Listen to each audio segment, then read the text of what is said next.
shit.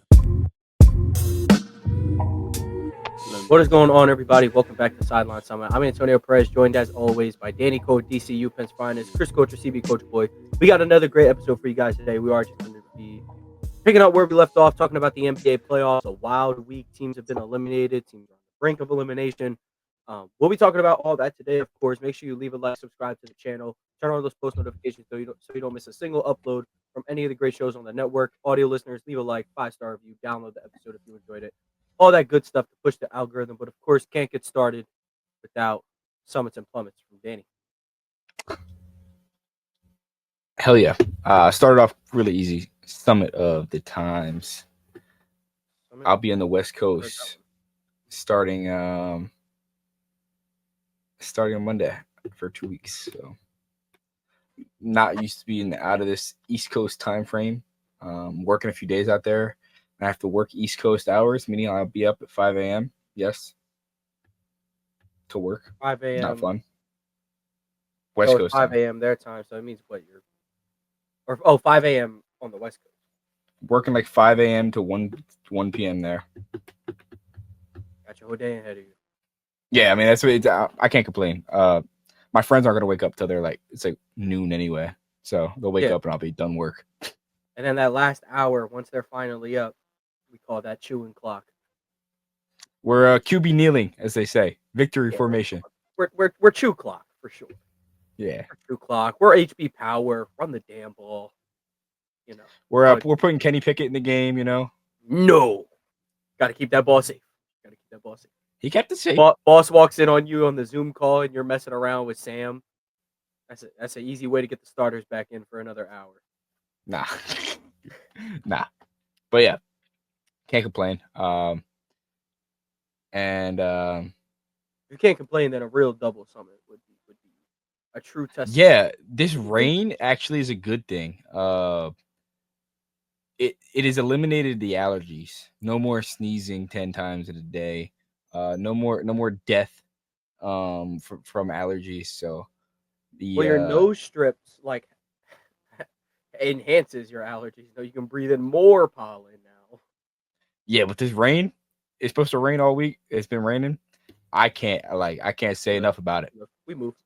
My glorious King Rain. Thank you.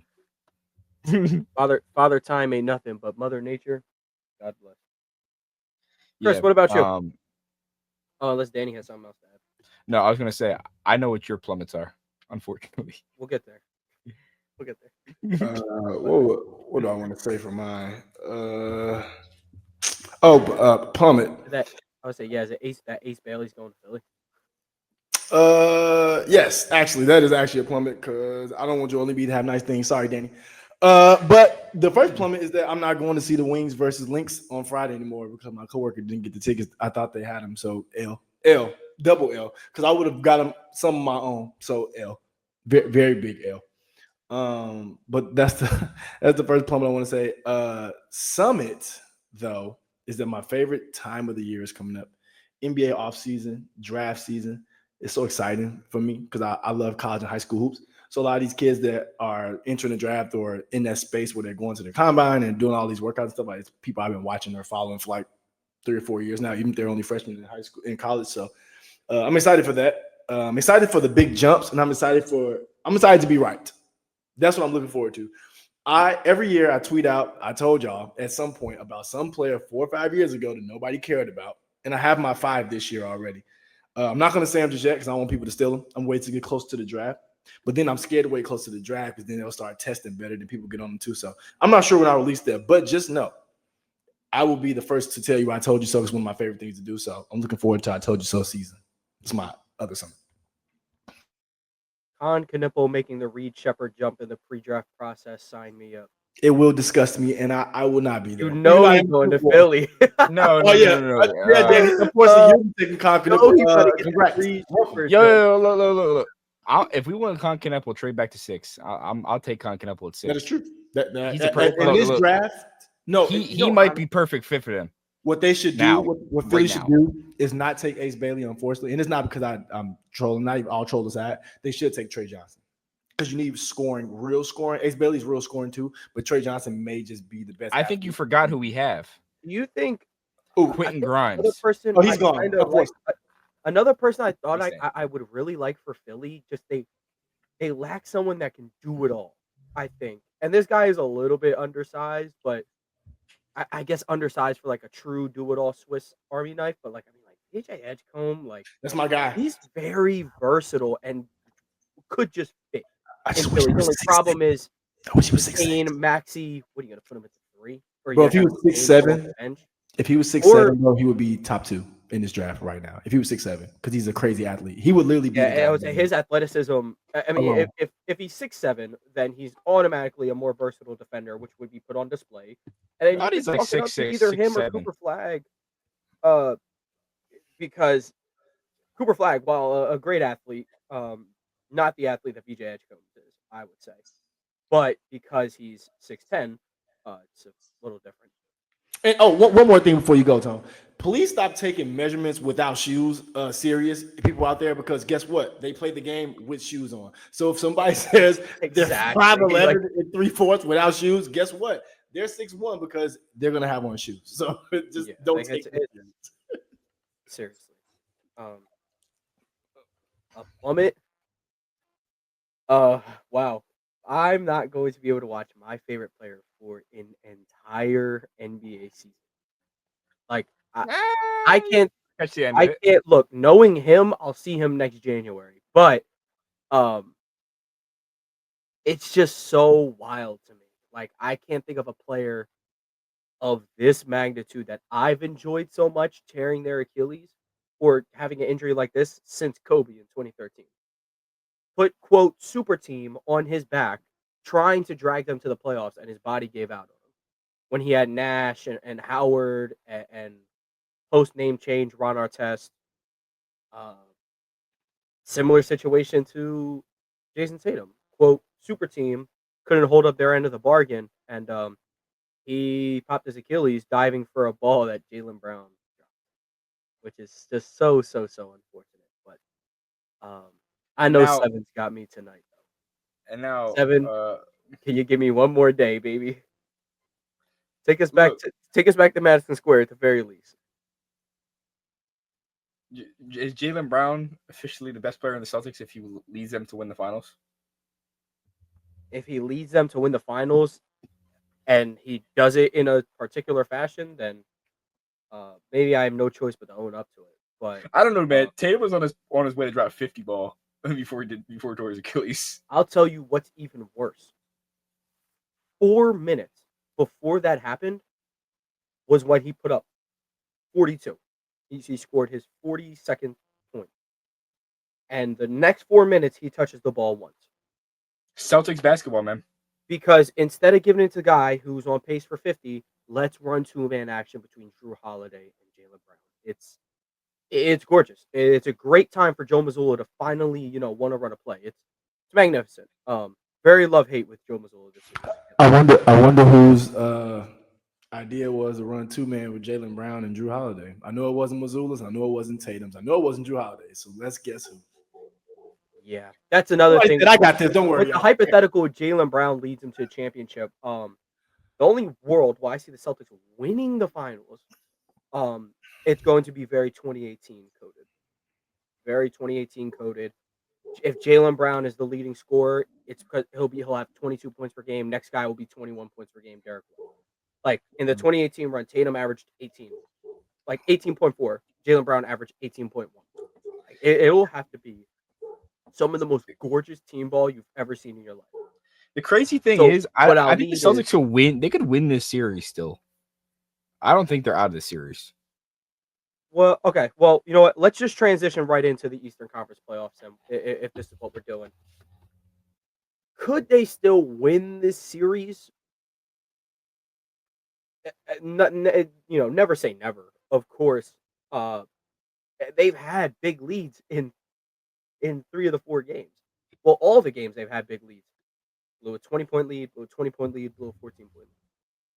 Could they get said leads without Jason Tatum? It's possible. We've seen them avalanche teams, and Tatum has like 5 at halftime. Like it's possible, but all the momentum is with New York at the moment, regardless of how hot the Celtics come out tonight in honor of their fallen brother. The Knicks effectively feel as if they can overcome any deficit at this moment. Very scary stuff. Assuming they close this thing out, I don't know who's got like bigger head of steam heading into the conference finals. Whether it's the Knicks who just took down the defending champs, regardless of how the last game goes down, in the ways they won, or the Pacers who just took a 64-win team and just took them out back. I don't know. Could they win the series though? I'm gonna say no, but I do think we go back to Madison Square Garden. I'll say that. I think Jalen Brown's got one more day. Yeah. I probably haven't fanboyed this hard over Jalen Brown probably since like his Ever? sophomore year. Nah, his sophomore year. See, I still have so much love for Jalen Brown. Like, don't get me wrong, but over the years I've become a mix between a green teamer and a stan. So I'm it's a little in between, but I'm still Well, get in ready a to learn. world full of all you guys got. like Chris. I'm on Jalen Brown's side. Okay, my Well, brother will do this. I will say, if the Celtics somehow make it past the Knicks and they play the Pacers, I will be rooting for Jalen Brown because I, in no world, will root for a Tyrese Halliburton-led team. You can't root for Nimby. Face the noise. You're gonna face Nimby. I do love. Nimby, and I love the nickname almost as much as I love the player. That is actually pretty elite. So I will be rooting for Nimby. Unfortunately, I'm sorry, Jalen Brown. I'll be rooting for Nimby and Benny Mathurin. So that's it. Unfortunately, look. You're gonna face You don't have to face the music about Jalen Brown. I totally get it. You're gonna face the music about Tyrese Halliburton one of these days, man. You're gonna do it. And Mikal Bridges. This Eastern Conference Finals is lose for me regardless. Everybody needs to lose. I faced the music so well this series with Jalen Brunson, dude. That dude is different. Even though I've been telling you, even though he's shooting 38%. I mean, I'm well aware what Jalen Brunson gets down to, but like, even though Jalen Brunson's shooting 38% from the field, not the 3-point line, 30% from the field, he is playing good. He's playing good. That's the best thing about us, Chris. While advanced analytics are cool, and I do like to use them a lot, I'm so empty the clip FC. I do not care. I'm so empty the clip filled. Like, what Donovan Mitchell shoot last night? 9 for 20. 6 for 20 and stuff. 6 for 20. Better than Max Strus. Yeah, that boy Max Strus should have stayed home like he asked. But even both of them, yeah, even both of them, I would say though, like I would much rather them do that than how many guys have you seen take like 10 shots in an elimination game? Now y'all see my point. No, let that thing fly. Now see what I'm saying, bro. Would you rather have Jalen Brunson shoot 30 shots, or would you have Mikal Bridges and Anunoby shoot 20 while Brunson has 20? No, I'd rather 30 from Brunson, 12 from them. If Mikal going to be shooting the mid range like that, unless it's the fourth quarter, have it. Mikal fourth quarter, Mikal Bridges may just be the best player of all time. IDK. I don't know. Yeah, but more on the Celtics Knicks series. I mean, like the Knicks' resilience this series has just been incredible. The Celtics have been beating them down. How they have been all year. Huge leads in each game, and they just found a way to pair stops. And I don't even want to say buckets. It's more like Mikal hit a mid-range over a shorter Derek White, or Jalen Brunson take us home, which neither has been a bad formula. Let's put it simple. They're luck boxing. They're getting lucky. I don't even want to say is that, I mean, overcoming several 14 plus, 20 plus point leads. That's not supposed to happen. It's luck. It's not supposed to happen, but if you manage to do it 3 times, fool me one time, shame, Some would say if you're that good in the first place, you wouldn't be down 14. I wouldn't say that. Yeah. I mean, maybe the Celtics are the ones getting up by that much, because once they were up by these deficits, these two teams don't even look like they belong on the court together. The Knicks were running them off the court once those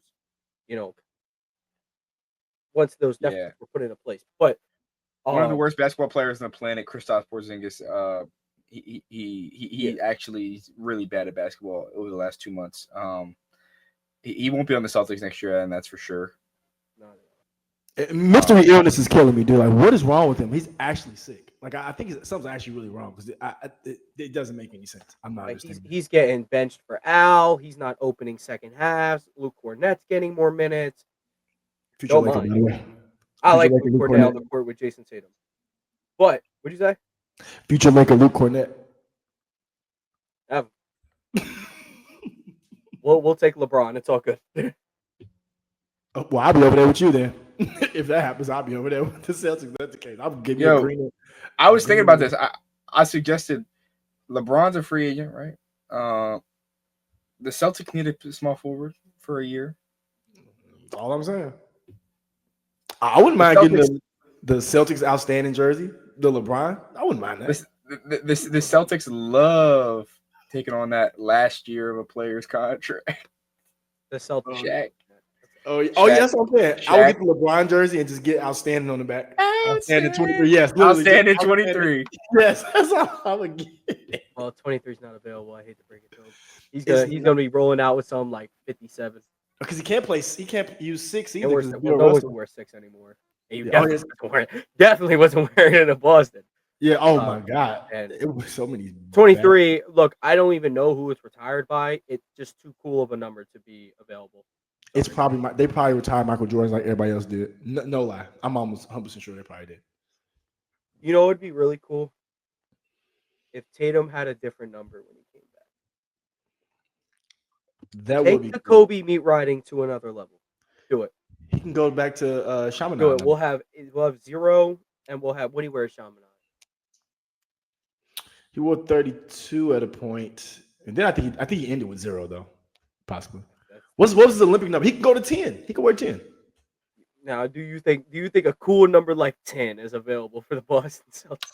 I'm thinking damn near because who 33 is Bird, 32 is McHale. Let me look up retired Celtics numbers. If 10 is retired, then they glaze. Double zeros retired. 1, 2, 3, 5, 6, 10's retired. Oh my God, who was 10? Am 14, I casual? 15, 16, 17, 18, 19, 20 is available. 21, 22, 23, 24, 25, gone. 31, 32, 33, 34, 35, gone. Well, isn't that just dandy? Well, LeBron, welcome to wearing number 47. What I think Jalen Brown should do respectfully is give up that 7 so that Tatum can enter this Kevin Durant arc with that new number. That is really crazy. I sent a video to Danny earlier that everyone's seen that famous interview of Jason Tatum and Chuck is his name, the hockey player. Oh, when they were kids. Yep. Yeah, when they were kids, he's interviewing Tatum, and he was like, "Who's your favorite player?" He's like, "Kevin Durant." He was like, "If you go to dinner with anybody, who would it be?" And he said, "Kobe Bryant." Those are obviously his 2 favorite players, and all 3 of them have snapped their Achilles. So that's great. That's great for the brand. Let's move on to the other side of the East, though. We have Chris's favorite player, Tyrese Halliburton, 30-10 in the elimination game. Tatum couldn't do anything original. He even had to tear his Achilles. Yeah, but they were out of pocket on Twitter. Twitter was out of pocket. It's so weird. Like people want to get their jokes off. So weird. You got like first things first and whatnot. Let me give my props to Tatum. Colin Cowherd said the Celtics should go into rebuild mode 2 days after calling Jason Tatum the beneficiary for getting carried. Now he's saying they can't win without him. Duh. Well, he's not wrong. I don't think they win without him. They can't win without him, but rebuild is such a strong word because I think not rebuild, retool. Go up Jalen Brown's trade stock next year. Kristaps is going to be gone. Drew's probably going to be gone. So you're rolling out with Derek White and Jalen Brown. Think you can get me a top 16. I know you can. Think Eagles playoff game versus the Bucks when they were without AJ Brown. It'll look like that, maybe. For sure. It's gonna look a lot like that. But I would so much rather a fun Jalen Brown 28 point per game, Derek White 23 point per game season. Then lay down and like I would like to see Peyton Pritchard fake all-star season. Me says bring back Marcus Smart. Bring back Marcus Smart. Roll out. Why not? For the giggles, bring back Robert Williams, bring back Terry Rozier. Let's troll for a year. Let's do it. Rob will going to play next to LeBron in LA. Well, you thought Mark Williams was bad? Like injury wise? Robert Williams can't stay on the court for 5 consecutive games. He can't do it. It's insanely bad because the idea of Mark Williams is like good too, and he's a good player. Don't get me wrong. But I watched Robert Williams be the best defensive player in the world for about half a year before that meniscus He was came awesome. I swear, I think he was the best defender in the world. I thought he was better than Rudy Gobert, better than Smart for sure. But yeah, I don't like a rebuild for the Celtics. I think just do a have fun season. See what these two dudes can do for you for a year. And if they're sitting at a good spot around like February, March, it's not like they can physically keep Jason Tatum off the court. If he says he's good to go, he's good to go. He did the same Question. surgery that Durant and Rodgers and Cam Akers did. So Did they said 8 to 9 months. We'll see how it goes. Oh, and Tiger Woods and KD, the doctor did their Achilles, did his. Yeah. Too. We're in a good is spot. Horford gonna retire? Probably. Yeah, you've watched Jason Tatum and Al Horford play together for the last time. I think we have. So look, Horford retires. You can't pay KP and Drew, right? Yeah, Drew and KP will probably have to go. KP at the very least has to go. And that's the thing with this starting five. Everybody is stamped in that starting five except Kristaps Porzingis. Because we effectively won without him. It's just like you're good, but I'm not ready to like go to war for you. I'm ready to go to war for Drew Holiday any day. Derek White, no question. Jaylen Brown, no question. Jason Tatum, I'll start the war for him. But Kristaps, he's definitely going to be one of the first guys off the ship, I would say. But yeah, let's talk about the other series. We're talking about the Celtics enough. They're boring. Cavs, Pacers. Do we think this is? Did we overrate the Cavs? Well, not we. I'm talking as a media together. Were the Cavs overrated or were the Pacers underrated? I think, and it could be a little bit of both. I think it's a mixture of both. And I think the overrated part, I thought the Cavs had more heart as a group. The one of the people I hate to agree with the most in sports is Mad Dog. I think he just yells. He's actually one of my least favorite people. But he made a good point today. He said it was so weird that they all played game one and they all set out game two and then played 36 hours later for game three and then played the rest of the series. Like, for example, Steph hurt his hamstring. He's been out 5 games. He's legitimately hurt. And I'm not saying I'm questioning injury, but if you only miss one game, not Garland missed a couple, but Hunter and Allen, Hunter and Mobley, and the way they lost, they couldn't rebound, they couldn't do a lot of things that those two could help with. That was weak to me. I just didn't respect it in the sense of that's not how you're supposed to go out there and play. And I think for the season they had and how much momentum they had going into the playoffs, I think that's something that for them, I think that's something you put on the line because you may not get another chance like that. So that was just weird to me. And I think people kind of overlooked, including myself, how good the Pacers performed the second half of the season since the All-Star break. I want to say they had some ridiculous record where they won maybe 10, 20 more games and they lost, something like that. They were really clicking. And I think that was kind of underrated just by seeing how good the Cavs were all year. Cavs rested some guys toward the end. They didn't really get tested round one. All those type of things. I think all that factors in. And I think the Pacers were just ready to jump on them more than the Cavs were. And I think the Cavs kind of got caught off guard by game one. Game two, they kind of conceded, probably thinking they could come back, and I think it just snowballed downhill. So I think it's a little bit of both, underrating the Pacers and overrating the Cavs this year too. What about you? Yeah, I saw something. They said the Cavs are the 2015 Atlanta Hawks. I think the Hawks team is way better. They won less games, but yeah, they probably are better. This Cavs team might have been the best team in the NBA on paper, but paper doesn't win basketball games. Correct. So that's the way I look at it. If you look at it on paper, you're like, oh, Donovan Mitchell, toe-to-toe with any guard in the NBA. They're two guard, same thing. Garland, he can go toe-to-toe with most players. And you look down the roster and you say, oh, they're comparable, they're going to match up well. And it comes down the stretch and you're just injury. They're not hitting shots. They're not playing timely basketball. And I think the playoff basketball is all about playing timely basketball. It's not even just about basketball. It's about playing timely basketball. And that's what the Knicks are showing right now, how especially the Pacers too. Halliburton's playing timely basketball, it's won them the series. So Yeah. Especially Andrew Nemhard, the most 16 game season player to ever live.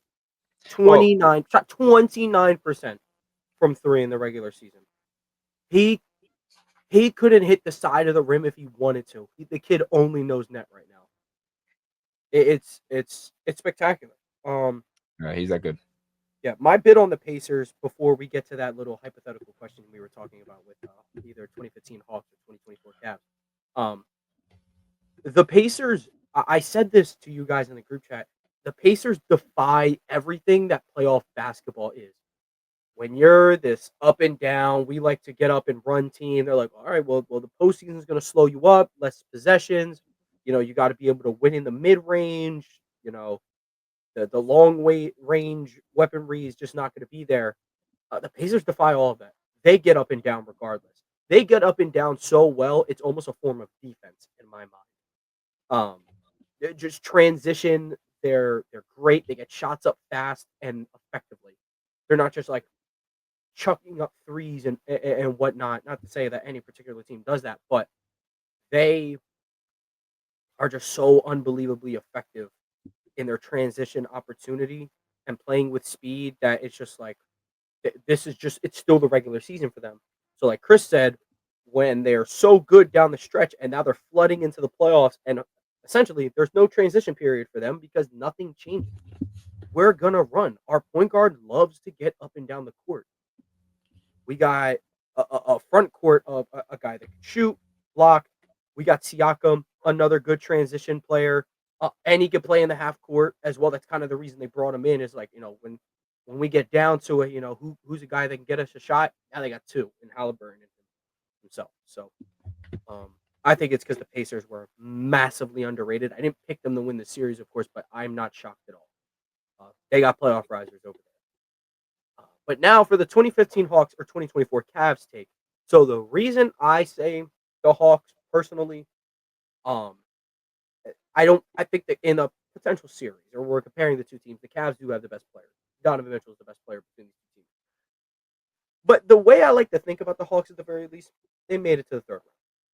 They got stopped by prime LeBron James, arguably the best version of LeBron James you'll ever see. I can't be exactly mad at that. Because think about that. Let's say they see anyone else. They probably go to the finals. And it's talked about like an 04 Pistons team where it's like no one was the clear number one, but they were just a really good built team.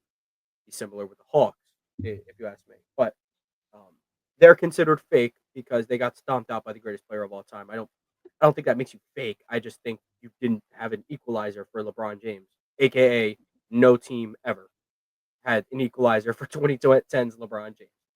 Doesn't exist.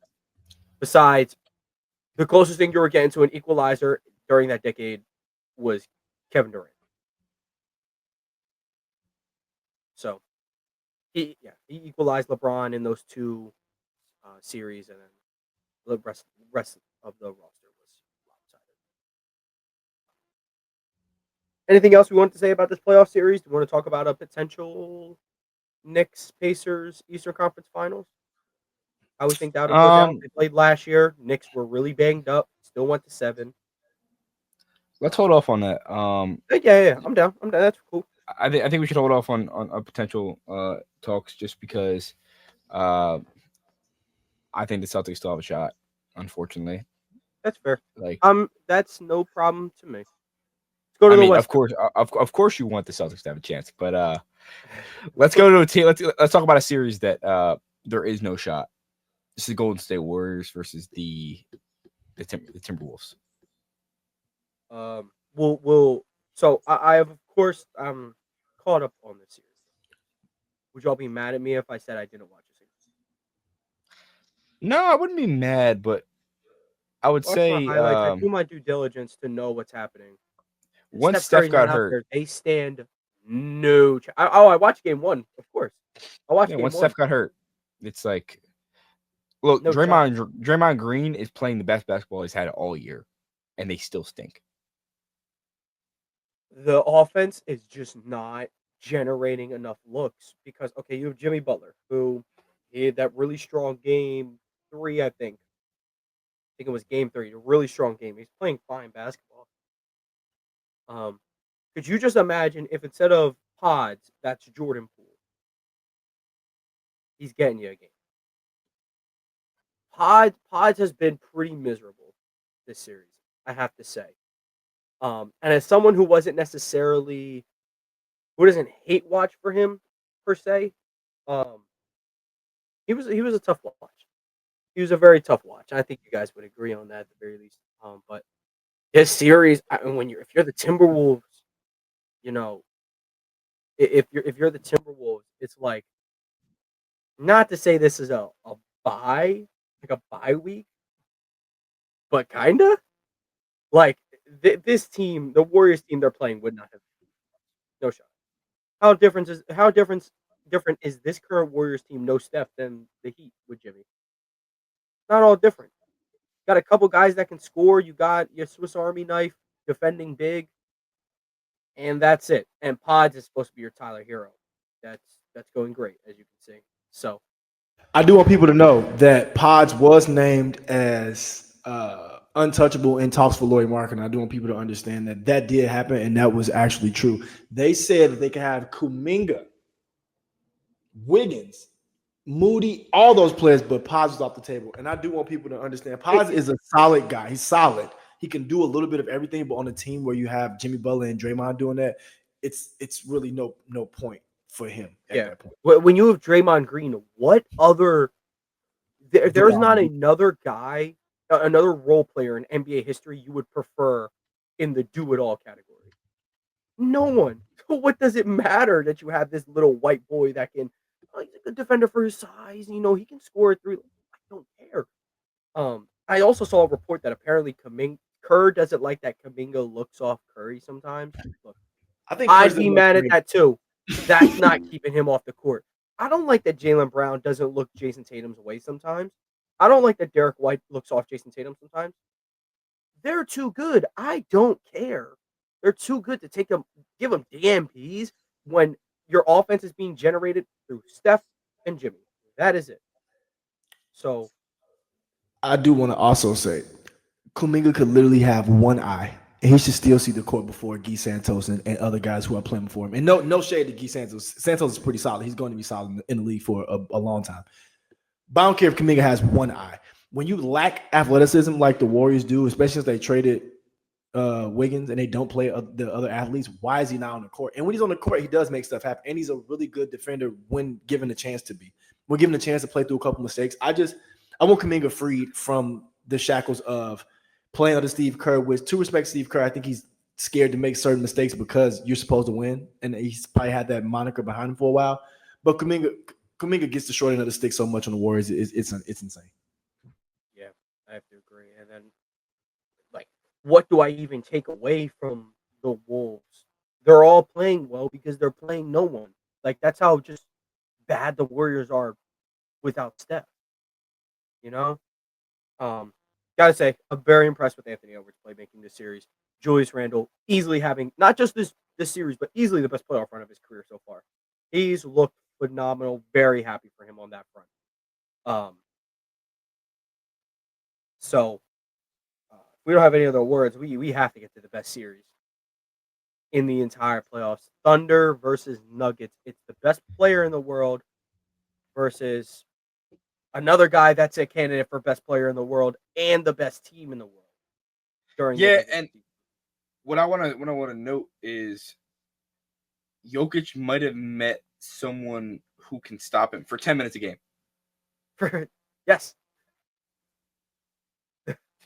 And 10 minutes a game. It's Mr. Williams. He comes in and plays like someone said, wait, he's the second one. Rui can do it. But no, he Jokic is going up for shots and just getting stonewalled. Like he usually can bump and get space. He's just getting stonewalled. I don't know if he's made of steel or like he's Jalen Williams. J. Will. Light-skinned Duke Dennis. Light-skinned. Where do I start? Duke Dennis, the background guy of all of Shay's Aura videos. I mean, you talk about an unsung hero. Like, for the Nuggets, Jokic is doing his thing. He shot sub whatever for a couple games. Now, who cares? But you have Aaron Gordon hitting game winners, doing it all, being absolutely incredible, probably the second best player for the Nuggets this series. So you need a neutralizer because when you're going to this Nuggets series, you're like, okay, Jokic can do whatever he wants. No one else can beat us until someone else is beating you. So it's like, okay, where's the spark coming from? J-Dub is shooting 1 for 12. And Shea isn't being his most efficient, but he's still being Shea. And you have Jalen Williams come off the bench and just be effective. I like that you really pointed that out, Danny. I really do. Elite analysis by Danny. Elite. Yeah, Jokic never really looks uncomfortable, and he doesn't look comfortable at all. Like I'm gonna see if you keep going. And it's confusing. Because it's probably the first time I would say that I've seen him consistently not get to his spots. And I think this is what is kind of making them lose these games. Yeah, in about, let's see. Trying to get a good breakdown how many minutes he's played this series. 23, 27, 39. Okay, in all the games he seriously played, 39 minutes, and he's about a plus 11 in 39 minutes, which he doesn't put up a lot of counting stats, so you got to take it for something. But yeah, I mean, he comes in, and I think more importantly, I think with those 10 minutes, that's 10 minutes that Chet and Hartenstein can't get into foul trouble. If he's going to be the primary defender on Jokic, it's 10 minutes that we can hold off on those two.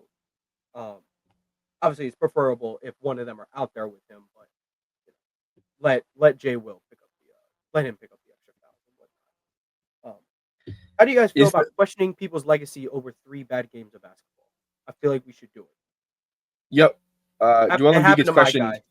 It happened to my guy over 1 game. So, what? Which one's your guy? Joel Embiid. Trust me, there's a lot more than just 1 game. Don't worry, Danny. We'll get you a new guy in Philly soon. Don't worry. Joel Embiid will be in South Beach, wasting somebody else's time soon. Yo, that's cool with me. That's what I'm saying. You'll get some back. As long as our trade package isn't Josh Richardson, I'm cool. Hey, them boys said we'll count him. Can get you very nice things. I'll have you know. Hey, I will say this: the Heat said, "Oh, y'all want to throw something else in the trade?" Here's Josh Richardson. They said, "No." Josh Richardson is like he's on the end of so many like signing. He was on the end of the. I'm pretty sure he was on the other end of the Jimmy Butler signing trade. He was on the other end of the Derek White trade. I gotta look up all the trades he's been included in. Josh Richardson's your guy. $5 million. Josh Richardson, throw him in. A solid player. It's just so decent. So decent. Like when the Celtics finally turned it around in 2022, his last game with Boston, I think he had like 31. And he got traded the next day for Derek White. It's just like I'm not mad at it. I know. Can't be mad at that yet. So many Celtics fans are like, I can't believe we just did that. I'm like, do y'all have no idea who Derek White is? Like, and that was pre-ball head Derek White. They didn't even know they had. That was pre-adding a 3-ball Derek White. Yeah. Now he shoots like 38% from that. So shout out Derek White. Let's talk about a little bit more of this series where I think this series encapsulates the Westbrook experience. That's true. Westbrook games, lose you some games. Westbrook already said in that press conference, y'all said it. He said, I understand what I bring to the table. It might be a 3, might be a missed 3, might be a dunk, might be a turnover, but it's going to be something. And that's the realest thing I've ever heard anybody say because that is so real. Like Russell, he'll have 8 minutes where you're like, damn, he was just playing so good. They'll have 4 possessions. We'll be like, wow, does he only have 1 brain cell? But then at the end of the game, you damn near want him in. Like you still want him in the game just for the threat of that. And I'll take that. Dude, dare I say it? I think Jokic trusts him and Gordon over a lot of other people. Jamal Murray, he trusts obviously because Jamal Murray has been in the trenches with him, and Jamal Murray has performed in big games. He played good last night too. He has, and I think, and my whole analysis on this series is that make Jokic be the best player, and obviously he's the best player. But when I say that, this is what I mean: make him take 28 shots. Doesn't matter if he makes 20 of them. Make him make 28 because if he has 45, 20, and 4 assists, you still win that game. The 30, 20, and 15 games, those are the games you lose. And I think that's what the Thunder are okay with. To Danny's point, let Jalen Williams go out there for 10 minutes and use all 6 of his fouls. If Jokic goes off on him, so what? He goes off on everybody.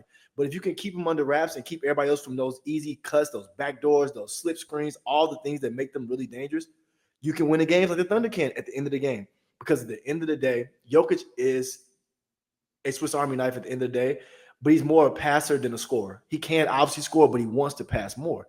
So you put him in that spot. Say they used to do LeBron, make LeBron score 45, blah, blah, blah. You know, that type of attitude is the same thing with Jokic.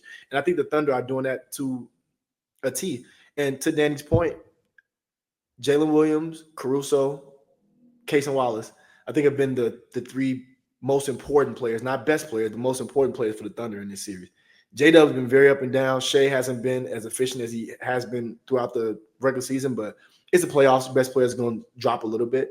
But I think Kaysen, Caruso, and Jalen Williams have kept them afloat, especially in this series, because Caruso has been huge. That trade, a win-win, like I said earlier, for the Giddey Caruso swap, win-win. He's doing everything he needs to do for a playoff team. He is. He's went from guarding Jamal Murray to Gordon to Jokic on the same possession and ended with a steal and an N1 layup. I watched that twice, and that right there is what you want in the playoffs. So that's kind of what I take away from the series. The unsung heroes have been the heroes. Yeah, and the last thing I really wanted to point out about the series is you talk about guys Jokic trusts. He wanted Westbrook here. He probably still wants him here. Like he knows what comes with Russell Westbrook. Like Jokic acts aloof. I'm pretty sure he knows what he's getting himself into. He's the best player in the world. One person who I know he's hurt, but I can't imagine he is trusted right now in that locker room is Michael Porter Jr. It's very, very unfortunate because when he's healthy and he's on, you got 6'10" Klay Thompson. You have an absolute sharp shooter. When he is off, he's providing nothing to the basketball game because then he's not engaged on the other end. He's certainly not passing the ball. So it's really disappointing. I saw a tweet where people are like, if every team got reverted, everybody's in their prime, who winning? And someone's going down different lineups and stuff. They went to the Nuggets, they said. Just Jokic now. He's at his peak. Bubble Murray. I like that. Aaron Gordon, they said like chip year Aaron Gordon, or I guess it would really be these playoffs because now he's shooting the 3, but it doesn't really matter. They're all the same dude. And then they said high school Michael Porter Jr. If you drop that 17-year-old, boy, this series is over. I'm telling you. That kid, they would win non-Jokic minutes. 17-year-old Michael Porter on this team, they're beating 96 Bulls in 4 games. I'm trying to tell you that right now. The Trae Young teammate Michael Porter in high school, their hand with the way he used to be able to jump, the ball handling, the jump shooting. It's a 6'10" demon. What other player in the NBA are you so much more confident in their high school self than now? Because at least it's gonna let it fly. Andrew Wiggins. Wait. Andrew, I gave a name. He's a much better defender now, so I think that maybe would hold. I gave a name that's the easiest name of all time, Imani Bates. I don't think Imani Bates got a chance yet. I don't think he got a real chance yet. I think he's much better now because he's slightly bigger, so that would. I'm with you on that, Danny. But he got to get a real chance. Cleveland got to thought process for sure. Better than Okoro right now. Ben Simmons for sure. If high school Ben Simmons on that Clippers team, Ben Simmons who is shooting threes, they're ridiculous. Like I don't know if he's necessarily a better player than Rookie Ben because Rookie Ben was still aggressive, just not a shooter. So fast, but he was a better defender, a little bit bigger. But like, dude, give me. I would still take Montverde. Right hand floater shooting Ben Simmons, Montverde. W. That Take me back to the good old days. Tatum was probably better. I'm trying to think of like other players. Who would this work for? Because this is actually such an interesting topic. But Jason Tatum better in high school, right? Boy, if Jason Tatum couldn't make a layup his rookie year, I would have no idea how that looked when he just shot more twos. I was there. I seen it in real life, my own 2 eyes. He just shot way more twos. Honestly, I would like to put Jason Tatum high school brain into. So he might be better. Wait, he might be better. If No, you shot more I twos. think because we're not getting that playmaking. No way. No, We're not getting that playmaking. We're not doing that. There's You would nothing, need it. You would there's need it. nothing I want about high school Jason Tatum touching my. His brain. It's gonna be His soon brain probably. full-time first team All NBA. Oh, God, you would need him to get assists. You know why? Because he would average 60 and 10. He wouldn't need assists. He wouldn't need assists. Oh It would my be 60 God. and 10. He wouldn't need assists. Wait. They thought Shea was bad about getting to the free throw line. Wait till you see Oh. Jason Tatum. Bro, well, he's but never the- gonna get in the paint. He's gonna just shoot long twos. I know. No, y'all no, just no. seen- I know y'all No, seen that high high school school? battle between him and Brunson. Oh no, high school Jason Tatum. Oh yeah, that was just a one-off. High school Jason Tatum was going to that mid post, Jabari Parker style. I'm telling you, 60 and 10, no assists, because he didn't pass in high school, which I love. Get all your shots up. Who we passing it to? I don't know. I Yeah, don't know any. bro. team- Who's I don't better know than any him? guys on that team. Exactly. I can name guys from that school: David Lee, Bradley Beal, Tatum. But I'm telling you, brother, they churn him out. Shamnat turns him out. Yeah, I think Wiggins would be one in my book. Bam, because Bam's aggressive on offense in high school. That would be interesting. That would be very interesting and aggressive. It's just a lot of these dudes get so much stronger. So I'm really trying to like avoid the stars because they're obviously better now. Joel like, Embiid, let's he was think- on the court. True. Nah, high school Embiid. You know, I've seen one clip ever of Joel Embiid in high school.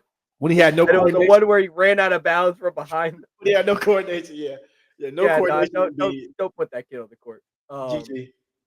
I'm trying to think yeah, of that's I thought of one. Tim Hardaway Jr. Mac Irvin fired Tim Hardaway Jr. was special. That's how he got to Michigan. I tell you that. He was special. He didn't pass. He didn't even think about pressing A or X, whatever your pass button is. That wasn't even on his brain. This answer is so obvious. Cam Reddish. Oh, don't even. No, he's not. I don't think he's better in high school. This next question. Cam Reddish. I don't He's go 10,000% a better scorer in high school. But Confidence is still there. that's it. Defense, all right. Maybe he'd be a cone at the NBA level, but like We need high school Cam confidence. can get it off the dribble. We need high Annie school from confidence. PA. No. We need high school confidence, Cam. The one Anthony Edwards was talking about. We need that. When they was calling Paul George. Anthony Edwards said, I ain't gonna tell you what he gave you, but it was more than 40. It's more than 40. Yeah. He's called 40 on me before another. It was more than 40. Yeah, that's true. Don't make me sad. Don't make me sad. Because then I think about what could have been. But Gee. let's wrap this episode up with a little bit of draft lottery stuff. The Dallas Mavericks, Chris's hometown Dallas Mavericks, got the first overall pick. So that is Cheated. Assuming that is where Cooper Flag is going to go. What do we think about it? What do we think about the Mavericks winning the lottery? Is it rigged? Is Cooper Flag going to fit like a glove? What do we think? I have my windy finger up. Just to let y'all know. I said 4 years ago, that the Mavs should have did the same thing. Been trash enough to get in the lottery so they could have gotten to the Anthony Edwards, LaMelo Ball sweepstake, like that draft. I was screaming it from the mountaintops, dude. Screaming it. Didn't happen. But it happened this time. And I do want to say, I know I said the Mavs don't have any thoughts of trading the pick, which I mean, I would have thoughts of trading. I'm not saying I would, but I would have thoughts of it. Just because it'll prove Nico and company are lying. And I'll tell you how it'll prove their line. If they do take Cooper Flag, right, then they are committing and saying that their 2 to 3 window wasn't the only thing they were looking for. But if they don't take Cooper Flag and they trade the pick, then they are securing that 2 to 3 year window is what they were looking for. If they try to go for a 30-plus-year-old in Giannis or Katie, whatever that case may be. I personally think they should keep it. Just because if you're trying to win now, Cooper can help today. Me and Danny were texting on the side about that. I think Ace Bailey is the most intriguing prospect in this draft just because of how good he can be. But I look at Cooper Flag in the Luol Deng sense in this way, not like player to player. But I don't see how much better Cooper Flag can get.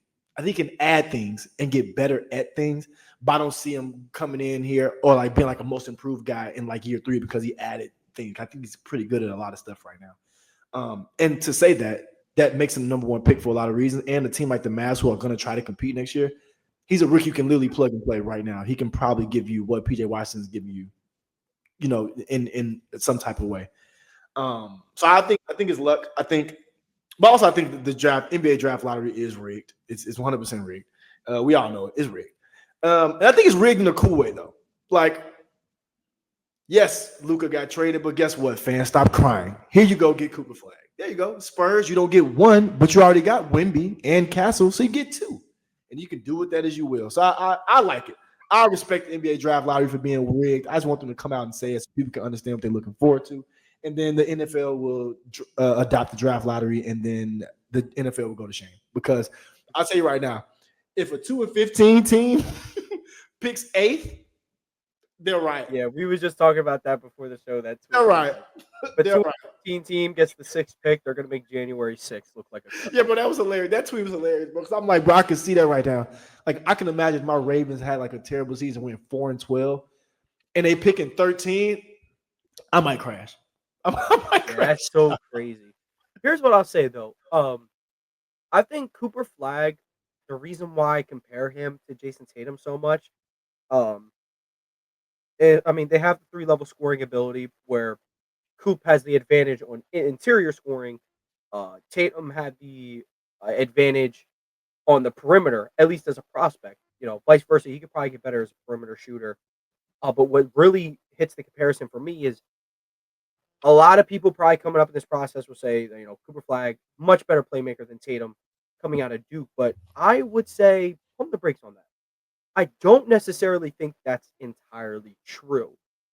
I think as of right now, Cooper Flag is great at driving kick. He's good at reacting, then making a play. But what great playmakers do, Tatum now, LeBron, Giannis, some of the great passing wings, Scottie Pippen, they're creating the play. They're truly operating the offense. It's not just a drive and kick. It's kicking the one guy so that he can get to the corner. It's all about hockey assist, developing the whole play, moving off ball. There's a bunch of things that I think he can improve at. So that's maybe a way. And it could be in like a Mobley way where like the stats aren't jumping, but the little by little you'll see where he's getting at. But overall, yeah, his ceiling, yeah, maybe he can win a DPOY, he can win an MVP, maybe. But I'm kind of in agreement with you. Maybe not generational. This is a damn good prospect. Yeah. Just how I feel about him. He's a damn good prospect. And so is Harper. So is Bailey. So is DJ. So is Trey.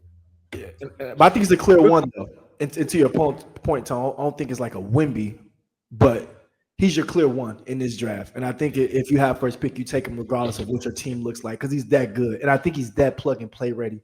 I just think in the world we live in now, everybody just throws generational around because it just sounds cool. And I think it's unfair to Cooper Flag because it's going to overshadow so many things he's actually good at. Like when he goes to a game and has 10 points, 8 boards, 6 assists, 2 steals, 2 blocks, Cooper Flag didn't play well. It's like, no, he played very well. He's good at a lot of things. Like I want that to be the narrative for him. I want him to be looked at, properly. Like they compare him to Tatum and compare him all these scoring wings. If he doesn't score 25 points a game by year 2, Cooper Flag's not what we thought it was. And I don't think that's fair to him because he's so good at so many things. I think he's I'm going to pose you a question then. Cooper Flag or Zion coming out? Oh, Zion for sure. 100%. Yeah. If you ask me, I would say Flag. I'm taking but Zion. I'm not mad at Zion at all. Like, and even if you think it's Zion not close, I'm not mad at it. But it's just like Cooper Flag is such in my mind, sure, the ceiling ain't nothing crazy, but he's such I think he's going to be a for sure, perennial all-star. But his floor is so high. Even though the ceiling may not be crazy, the floor is so high. You know what? And he reminds me of, like, when I'm thinking back to the 2023 NFL draft, I'm thinking like, okay, I used to make these videos. Okay, Bryce Young could go 1 because he's got the best mixture of good floor, great ceiling. And Anthony Richardson has the highest ceiling. Floor could get you fired. But Stroud was just like, I don't know how much better he can get, but he's going to be good. Like, he's going to be really good, guaranteed type of thing. And it's kind of how it panned out so far. So that's how I kind of feel with Flag. He's just so safe. And if he does tap into that ceiling even a little bit, you're getting an awesome player. Yeah. I saw something pretty funny I want to mention. They said tariffs so high they had to go domestic this time. Oh yeah, they had to get a white boy from within the states. that was Couldn't go hilarious. to Europe this time. She was hilarious. Couldn't go to Europe this time. But the lottery is so great because this time next year, the Celtics will land a #1 overall pick, and we get AJ. So, you as a Unfortunately, Celtics fan, just want to let that be known. I want to let you Hey, know. Silver flag. I'll see y'all in 5 years. Unfortunately, the Utah missed out, and AJ's at BYU. Welcome to Utah, AJ. Oh no, stay in Utah, AJ. You'll love it just fine. Keep your Mormon Yo. pals. It'll be perfect. I'm not gonna lie. Oh, imagine It the might sound Celtics get crazy. Cam Boozer. Ace Bailey has a higher ceiling than AJ. And I AJ. wouldn't. You know, I do love me. It's just Ace Bailey is so intriguing because he's a tough shot taker / maker. So it's just He's a like we'll great get to defender. the NBA. Like, and luckily I've grown. I'd like to think I've grown as someone who watched the NBA. Like 2 years ago, you plot Ace Bailey in front of me, I promise you, I'm taking Dylan Harper, no question over him. Cooper Flag, no question over him. VJ, like I'm taking all these guys because I would have viewed him the same as Brandon Miller. But once Brandon Miller shut me up, I was kind of like, you know what? I got to hear every prospect out. He's still my number 2 Ace Bailey's still my number 2 prospect. So I just got him behind Coop. He's a toss up with Dylan Harper and VJ. So. Yeah. I think that whole four. I think that's your top. I think Trey Johnson's probably going to edge Combe out in the top 4. I think that's your top 5. I think that's your top 5, and I think depending on what order, but that's top 5. Edge Combe him out. It was right there. And I missed it. Yeah, he might edge Combe out for sure though for 4. But I think that's your top 5. Just because I think they're just so talented and so athletic, and the people picking there. Luckily for them, they kind of either have time or they already have guys in place to where they can kind of come in and learn.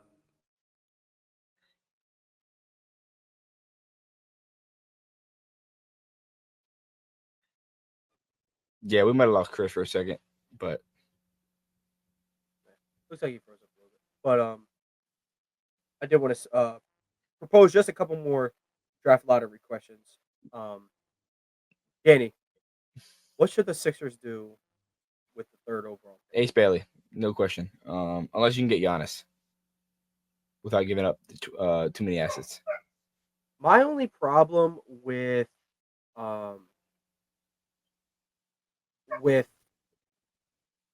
Ace Bailey to the Sixers is just like that's such a not win now move in my opinion. But then again, like how many years are you going to keep running it back with Joel and whatnot? What are you mad at Ace Bailey? That's for sure. Maxey and Ace Bailey is a great core to develop around. Yeah. But also, I would love Harper. If Quentin Grimes leaves and you decide to get Harper at 3, and you go Maxey, if you go Maxey, Harper, Paul George, find a 4. That'd be hilarious when teams are like laying, like Twitter pages are like laying out their starting 5s. It's just like an empty spot. It's just like okay, find a 4. Your team will be very serious. Chris, sorry we lost you there for a second, but the question at hand is Sixers. What do they do at 3? Trade it. And you trade it to get off of Paul George, you move back. That's what I would do. I would, to Danny's point, I would try to see who wants to move up and take Bailey, Harper, whoever they want at 3, and see if I can move Paul George's contract along with it and get maybe 2 more picks if it's a team that has 2 picks in this draft, like a late lottery or something like that. I move off of it because I think the Sixers, no matter what, they're in win now mode because of the contract situation, because of who their best player is. So I think Trey Johnson, Ace Bailey, Dylan Harper, whoever's there at 3 doesn't help them as much today as they would need. So if I'm them, I'm trying to trade it. I call Phoenix. I do. And I know they can use picks and they could try to get off. And then you get Brad Beal back, who I know isn't that great, but you get off the money a year earlier. I think it works. You move back.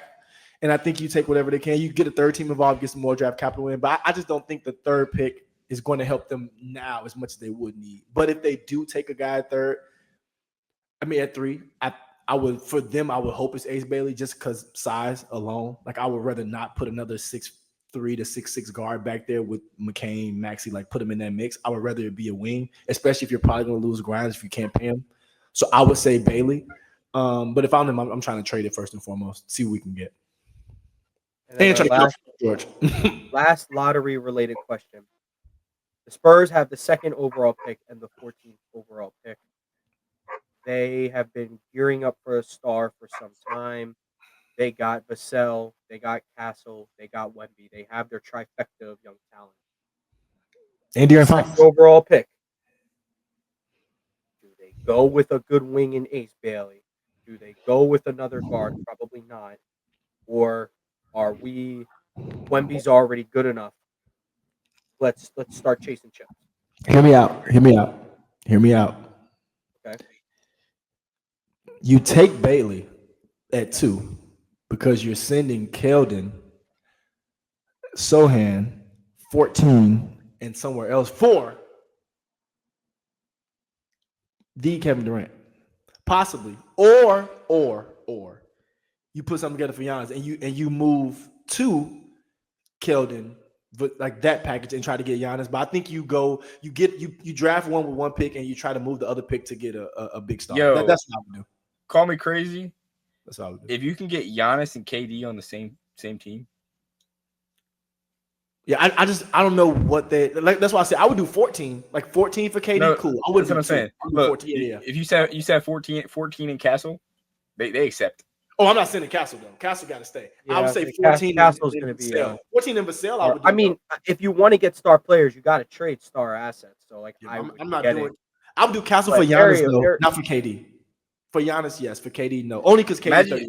Imagine you trade both and you say we're getting KD and Giannis, same team with Wemby. We're running the best 7-foot man. I mean, you would literally be pairing the Wemby archetypes. Yep. And then have the fastest point guard in the NBA. Indiana. Bro, imagine the pick and roll. It's just pick and one of the 3 running towards the rim. That would probably be 2 running towards the rim and Kevin Durant spacing the floor. Imagine. Just imagine. Kevin Durant being the 3rd best player on a team. Would you have ever imagined? Nah, he's still 2. Imagine 4. Imagine 4th. He wasn't 2 for me heading into this year. Imagine 4. Imagine 4th because De'Aaron Fox is there. I think people forget, not us, but I think people forget about De'Aaron Fox. Like, oh, they should just take Dylan Harper. I'm like, I love Dylan Harper, but you do got De'Aaron Fox back there. Fox, Castle in the waiting, who's going to be a combo guard for a long time. Yep. Still got Chris Paul there. My boy CP, and please do all of this with Chris Paul on the team, Spurs, please, so my boy can get a chance, please. Like, that ain't happening. Don't make him a casualty, like, please. Like, let my boy. Oh my God, dynasty starts after you. He hits free agency and cuts the dynasty down by 2 years. Danny just sent a picture in our group chat. The Celtic game is on at the moment. Josh Hart looks like he is going to bleed out. Apparently, and he looked like Bret Hart from wrestling. I seen the picture. It's pretty funny. You know what I'm talking about? He looked just like that. That's hilarious. Yo, funniest thing I've ever seen though. What's it called? Chris, the NFL is rigged, bro. The NFL is rigged now. The NFL has Steelers Ravens week 18. It knows that we're gonna be playing for the division. Oh, bro. And on top of that, I forgot to say this earlier in my Summers and Plummets. Plummet to the Achilles as a whole. Jason Tatum and Darius Washington. Less important to the team, yes, and less important star player. But in my little Raven heart, Darius Washington towards Achilles. He's not less important for the team. Guess what?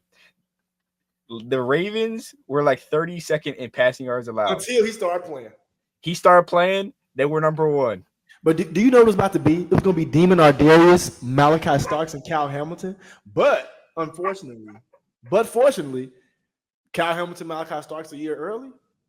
They said he tore it conditioning, though. That's the sad part. That is the worst part, bro. How do you tear it conditioning? Like, ain't the crazy part? I've watched all the Ravens like wired, like little YouTube offseason stuff. If I see it, I'm going to shed a tear. I'm actually going to. Because I really like Darius Washington. He just plays hard, bro. I like him a lot. And he helped us last year. He's like Chuck Clark. Remember Chuck And Clark? we've had an Achilles injury strike a couple of our fandoms. Prayers over there, Justin Simmons, Raven. especially because Embiid is one of your fandoms, so he's kind of like most likely. He not an Achilles. Justin Simmons, you are a Raven. Justin Simmons is such an Eagle, bro. He just got to get a house. I heard he's saying like, I want to go there, but like, brother, either sign the contract or go somewhere else. Like, what do you? He said, Yo, just buy me a house in Jersey and I'm good, that's crazy, brother. Just room with like Reed Blankenship, brother. You ain't gonna be here long. This is it's a little out of the ordinary. Ronald Acuna is rehabbing from ACL, and apparently he posted on Instagram critiquing the organization. He apologized about it. I seen he hit a home run his first like game back, like his first rehab game. Then this news, crazy what happens. It's pretty crazy, but that's everything for us today. Again, make sure you leave a like, subscribe to the channel. Audio listeners, leave a like, 5-star review, download the episode if you enjoyed. From AP New Freezer, Culture by Migos, DC Comics. Thank you guys for tuning in. We'll catch you guys next week.